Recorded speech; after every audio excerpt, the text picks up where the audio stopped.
Welcome to the Seedcast. I'm your host, Jontavius Jones, LCSW with Seed Community Enrichment. And today I am joined by Derricka Sterling. Derricka and I know each other through the Chamber of Commerce. She's graciously volunteered to help me with my subcommittee on the Chamber. We'll have more information about that at a later date because I didn't prepare to talk about it. It's okay. So yeah, but she works for GBC. We're not going to talk a lot about that. We may talk about some banking. Yeah, tell us a little bit about you, Derricka.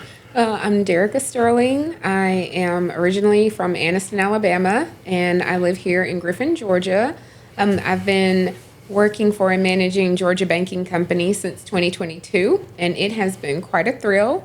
I have one son. He's 22, and I just enjoy what I do. I'm really enjoying being part of the Griffin community and getting to know people like yourself through the chamber and other organizations that I'm in.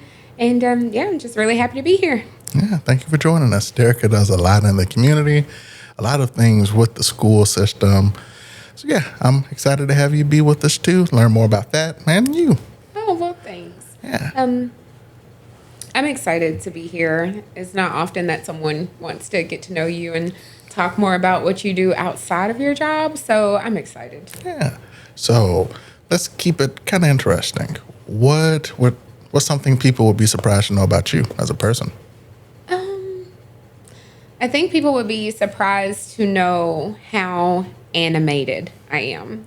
I have a very overactive imagination, and I love puzzles. I do puzzles a lot in my spare time, but I just really, I'm an inquisitive person, but my imagination gives me the opportunity to come up with different ideas for being creative, helping things grow, helping people grow, businesses grow. So I can come up with several different ideas to promote a business in just a little while. So by doing those things, I've been able to expand a very healthy career in banking for 15 years. And through that, I help businesses develop positive growth, businesses who bank with me or businesses who don't. Anyone who basically has a relationship with me, I put my ideas to work for them and just try to help them have an overall sense of, growth and prosperity and just good feelings. Yeah. We met, was it this week or last week? Last week. Yeah. And she came in with the ideas. I was like, wow. It's like, I bank with GBC, but Derricka and I have never sat down. I was like, this is inspiring. I need to be more creative with what I do. It's like maybe having her on my podcast would be that thing. So, yeah. I love collaborating with other people. If people tell me their idea or just the concept behind their business or something that they want to accomplish, whether it's, home ownership or business development or just, anything fun, I can help come up with several ideas for it, and especially learning. So if someone's having a problem with learning a concept, for some reason, I am really good at helping people understand the way things need to go. Maybe it's from so many years of following different policies and procedures. And when I was younger, I wanted to be a teacher. So I think that is what has helped me help other people grow and take on, take my ideas and maybe put them to work in their own way. Yeah. So I appreciate that. Yeah. And she gave me a lot of ideas for my subcommittee. It's like, I need Derricka to join me. I'm so happy to join your subcommittee. Well, thank you. I truly appreciate it. Now, if my ideas get too overwhelming, my coworkers at GBC, they have an imaginary remote and they turn me off.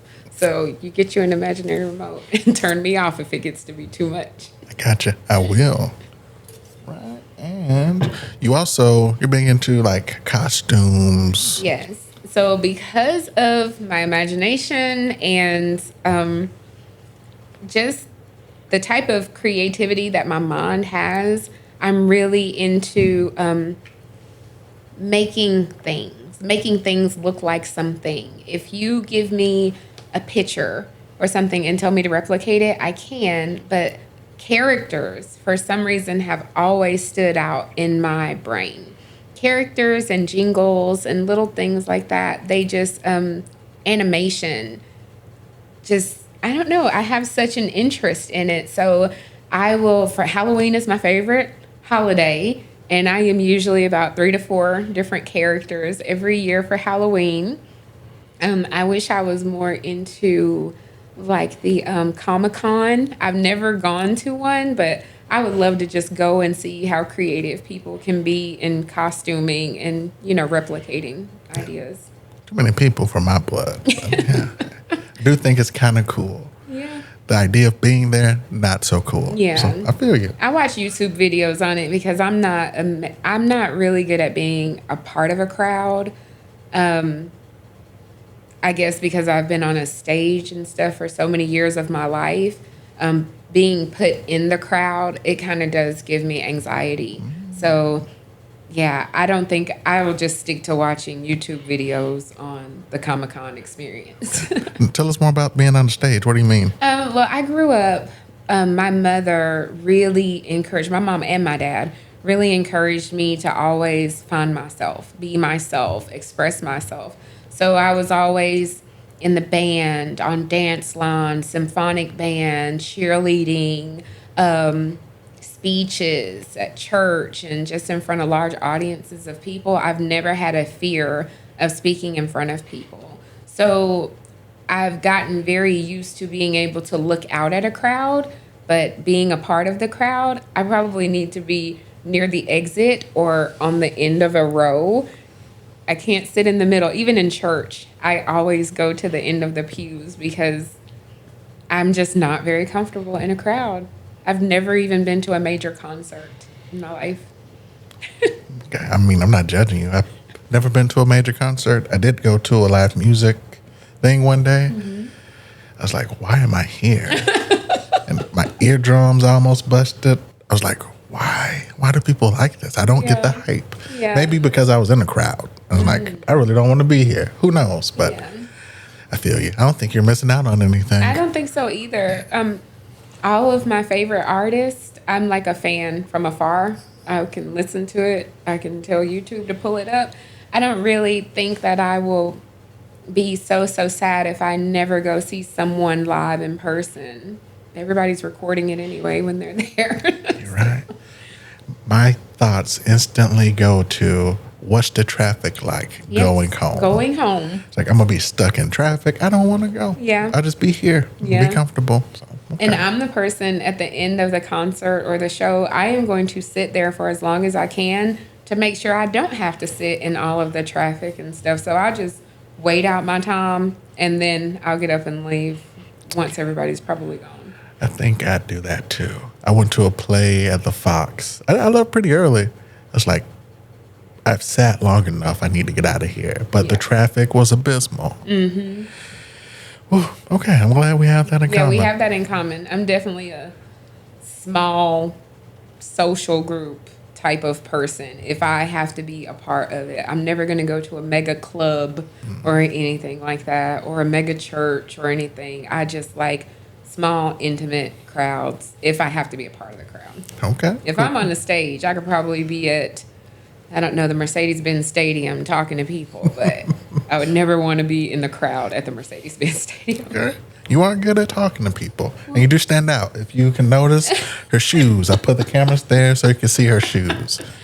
She's showing out for us today. I love shoes, John Tavius. That is, I don't know, it's something about shoes, and my heels force me to have, my mother would always tell me to never hold my head down when I walk. You have no reason to hold your head down. So my shoes also help with my posture. Oh. And they force me to keep my head up. If I have on tennis shoes, I hold my head down. Oh, wow. Okay. You and I have had the opposite experience. Like middle school, I walked with my head down. I didn't make eye contact with people. Yeah, I was kind of awkward.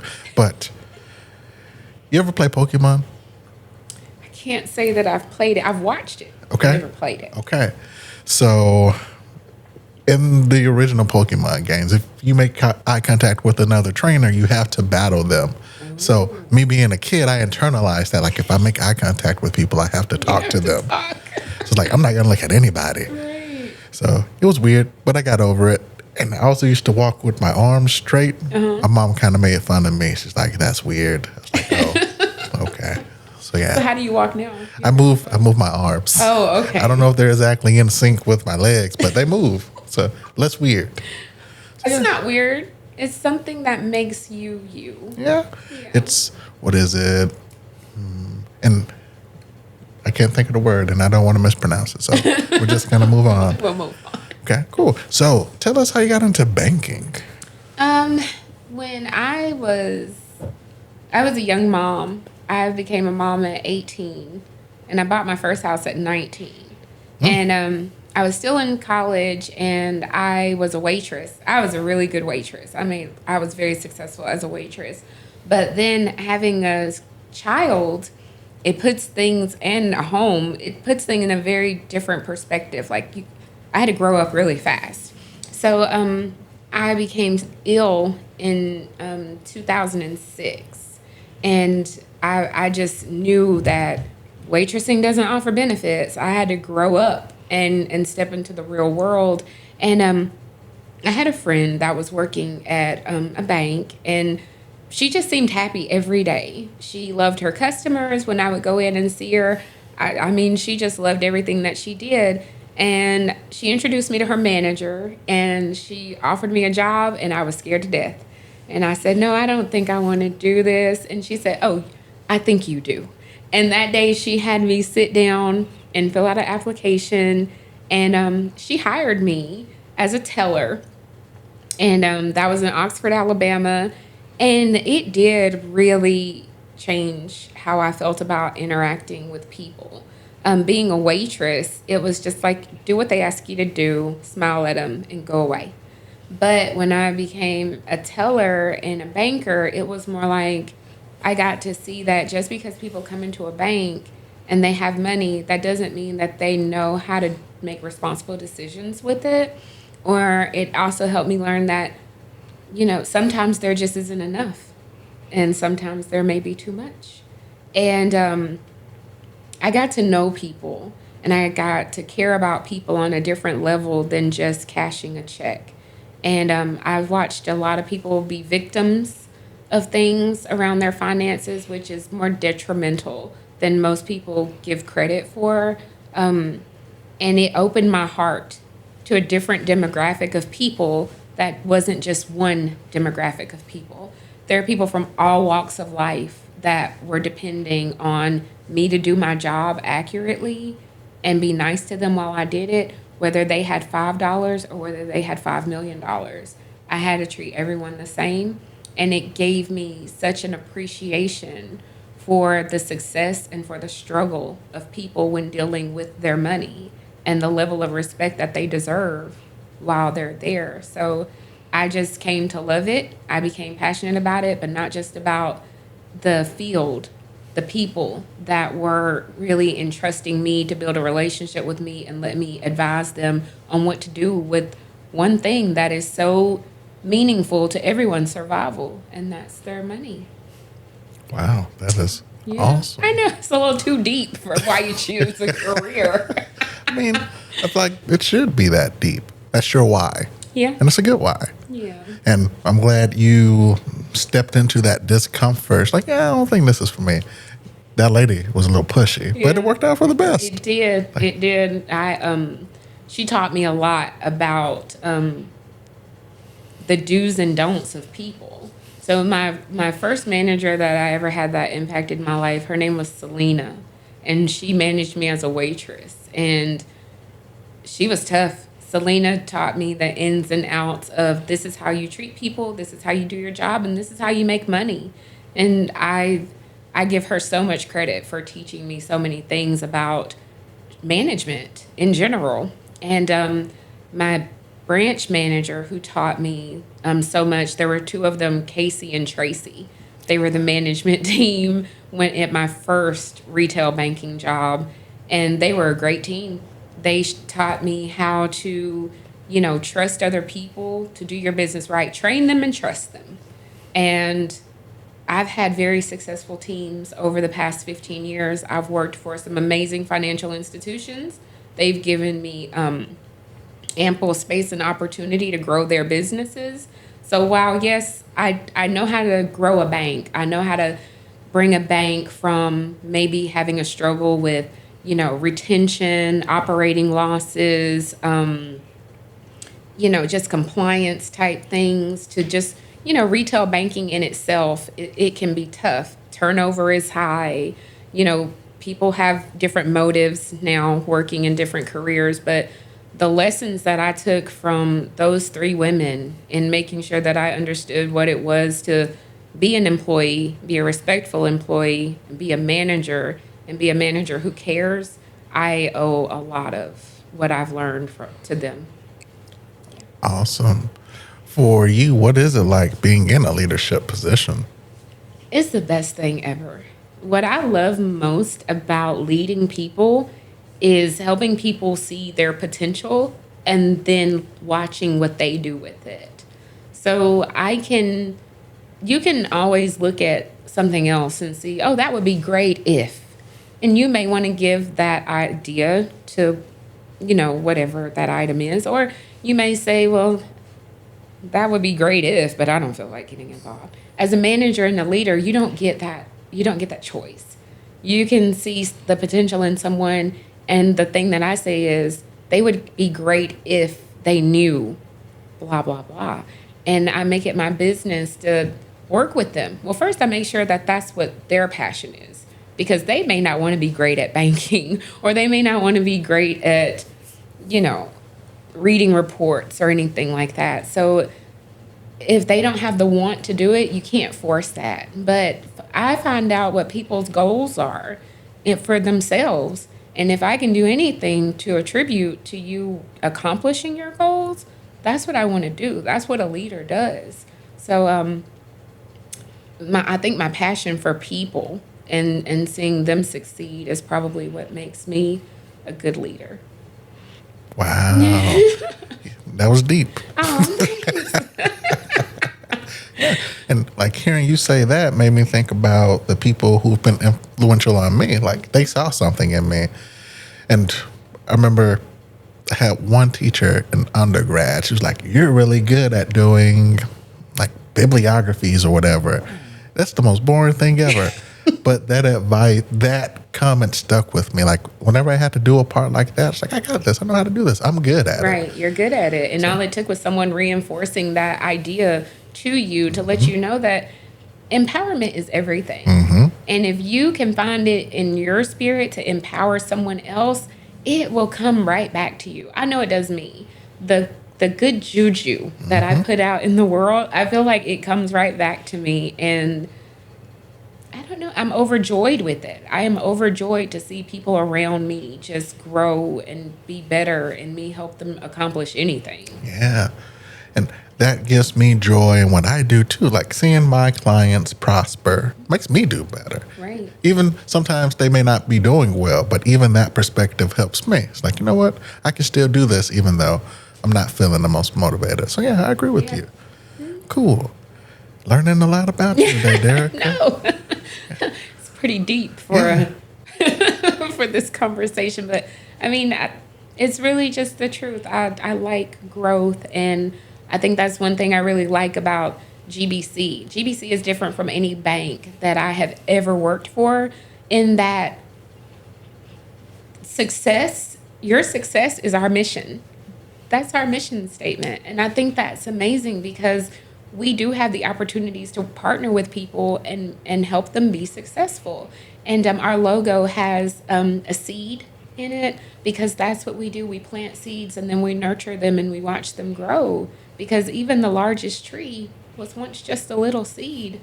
So I appreciate that about the company, and that's why I love it so much. They give me the opportunity to take my ideas and expand them throughout the community. And they never say, well, no, you can't do that, or we don't want you to do that, or you need to be in the office. They say, Derricka, go do what you can do in the community and make it great for the community and GBC.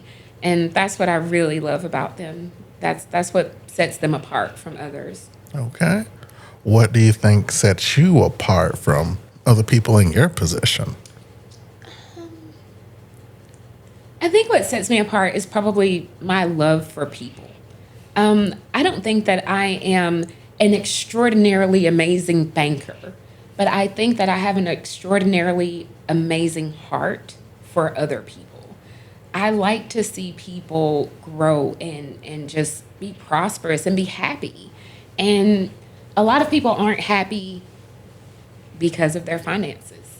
A lot of people are really feeling that life is taking a toll on them primarily because of their finances. And when you can empower someone to feel better about the situation that they're in just by suggesting small changes to them and help them get in a better off position, that warms my heart. So I just have a heart for the relationships with the people that I work with and work for, because the first thing, they have to trust me. If you don't trust a person, you're not going to bring them your business. So the fact that they trust me makes me be accountable for making sure that I do the best that I can for that person.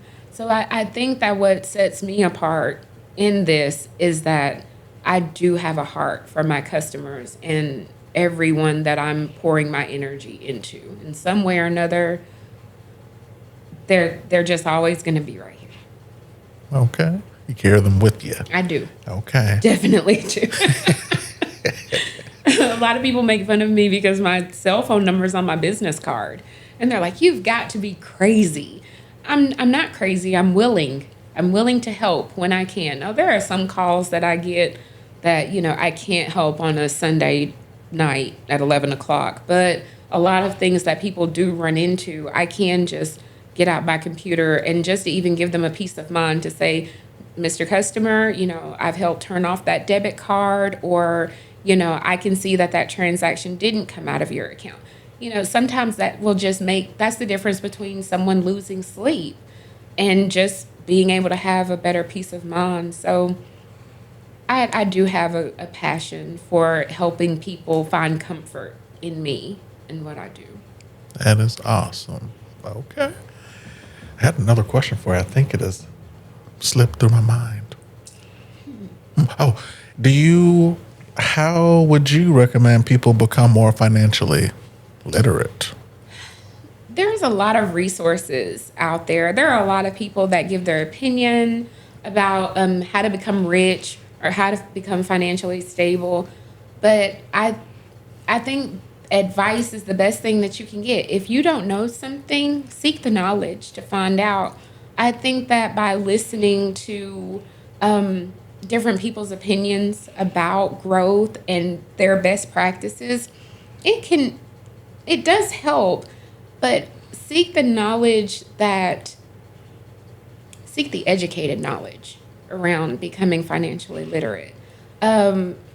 Read books, take classes, go to school, because everything that someone else has encountered in life is not going to apply to you and your money. Mm-hmm. But if you can understand the science around money and your own financial stability through facts and not opinion, that is where we first need to start. Because if you don't understand what an interest rate is, then how can you then go into a bank and negotiate a good interest rate?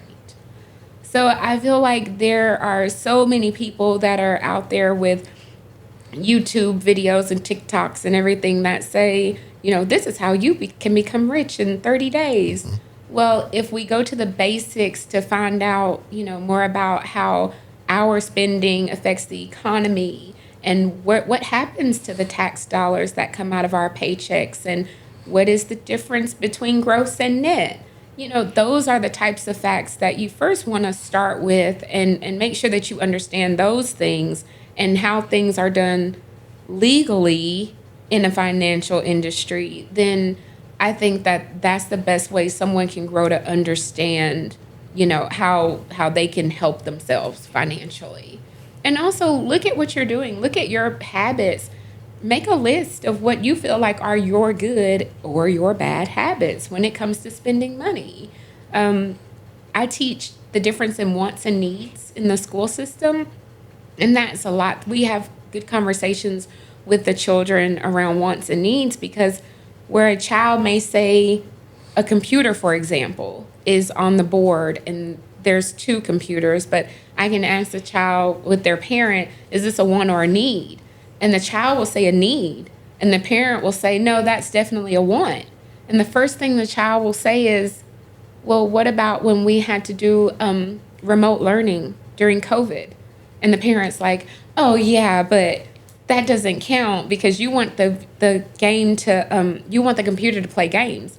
And the kid is like, well, no, I actually use the computer for research because I want to be a microbiologist. So I watch YouTube videos on microbiology, and it will blow the parent's mind because they're thinking that the kid only wants that thing for fun, and the child is actually saying, no, this is why I need this. So understanding the difference in what you want and what you need and making good decisions around what you have, that is the first step, I think, in making sure that you have a good financial relationship with your own money. Okay. Kind of like me and my podcast equipment. I needed it. You needed it, yes. So I could produce quality content. Yes. Exactly. I was worried about the financial hit I take, but it is an investment in myself and my business. So yeah. Okay. And in others as well, because you're not just doing this for yourself. You're giving people a first look in what it is for people with different professions. Mm-hmm. So this is an investment in the people around you as well. So great job, John Tavius. Well, thank you. I didn't think about that. Yeah. Okay, cool. Do you have anything else you want to let us know about Derricka? Any projects in the works? Anything going on in the community? There's always so much going on in the community, and I just would like for people to not fear stepping into just different areas of the Griffin community. Griffin is such a welcoming place that I found. I'm not from Griffin, but I've been welcomed here with open arms, so much so that I did move here. I relocated to Griffin because I just love to have a great Griffin day. I quote Mayor Doug Holberg. That idea of, or a spectacular Spalding Day from Cheryl Burke. Griffin is just an amazing place with people who want to see so much greatness flourish here. So I would say, to people, if maybe you've never hung out on a Saturday or Sunday downtown Griffin, you should go. Maybe if you've never spent time on the North Expressway side of Griffin, visit some of those businesses out there because there are so many things to see and do and so many great people to meet in Griffin that it's well worth your time. Get involved and just, be a part of where you live because I'm very much rooted now in Griffin and the people that I've met like you. Yeah, we're lucky to have you. Oh, thanks, John Tavius. All right. Well, thank you for joining us. Maybe we'll have you back one day. Talk more about some financial literacy type stuff. We'll see what happens. Okay. Well, I will be ready whenever you call me. All right. Thank you for joining us. No problem.